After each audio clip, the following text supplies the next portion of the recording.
पवन तनय संकट हरन मंगल मूर्ति रूप राम लसन सीता सहित हृदय बसहु सुर भूप बहुरी बच्छ कहिलालु कहे रघुपति रघुबर तात कबहि बोलाई लगाए हर सीने रखे हूँ गात।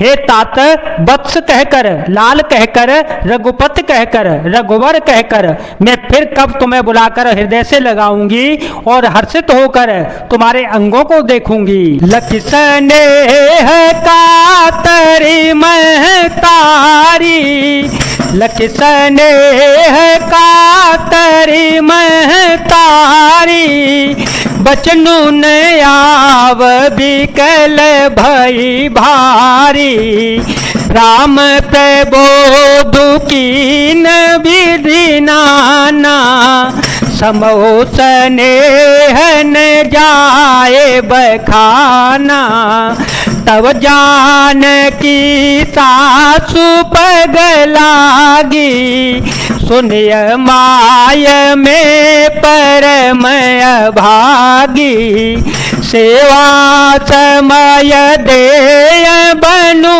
दीना मोर मनोरथु सफल न कीना तजब छो भुजन छाड़िय छो कर्मो कठिन कछु दो सुन मोह सुनसिय वचन सासु अकुलानी दशा कवनि विधि कहो बखानी बारही बार लाई उरलीनी धर धीर जो सिखया सदीनी अचल हो वही बात तुम्हारा जब लगे गंग जमुन जलधारा।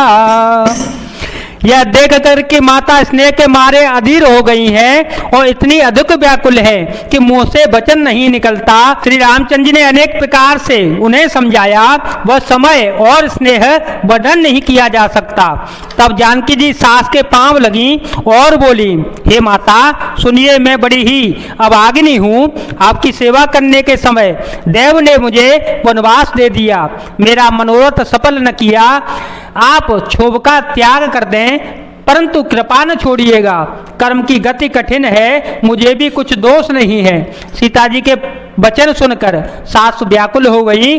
उनकी दशा मैं किस प्रकार बखान करके कहूँ। उन्होंने सीता जी को बार बार अपने हृदय से लगा लिया और धीरज धरकर शिक्षा दी और आशीर्वाद दिया कि जब तक गंगा जी और यमुना जी की जलधारा बहे तब तक तुम्हारा सुहाग चल रहेगा। सीता ही सासु आशीष सिख दीनी अनेक प्रकार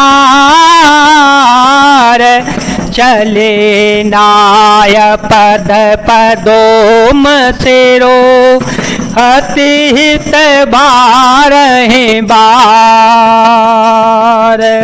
सीता जी को सास ने अनेक प्रकार से आशीर्वाद और शिक्षाएं दी और वे सीता जी बड़े ही प्रेम से बार बार चरण कमलों में सिर नवाकर चल पड़ी। समाचार जब लक्ष्मण पाए, समाचार जब लक्ष्मण पाए, व्याकुल बिलख बदन उठे धाये, कंप पुलक तन नयन सनीरा, कंप पुलक तन नयन सनीरा, गहे चरण अति प्रेम धीरा, कहि न सकत कछु चितवत ठाणे, मीनू दीन जनु जलते गाड़े, सोचू हृदय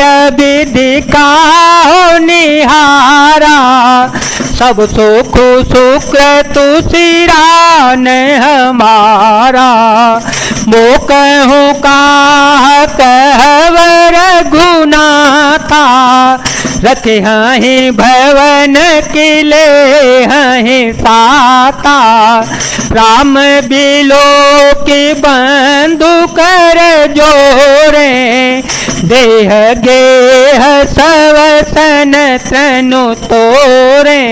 जब लक्ष्मण जी ने यह समाचार पाए तब वे व्याकुल होकर उदास मुंह उठ दौड़े, शरीर कांप रहा है, रोमांच हो रहा है, नेत्र आंसुओं से भरे पड़े हैं।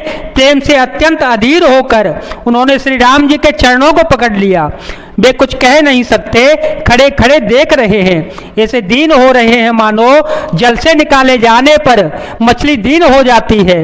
हृदय में वह सोच है कि हे विधाता, क्या होने वाला था और क्या हमारा सब सुख और पुण्य पूरा हो गया। मुझको श्री रघुनाथ जी क्या कहेंगे, घर पर रखेंगे या साथ लेके जावेंगे।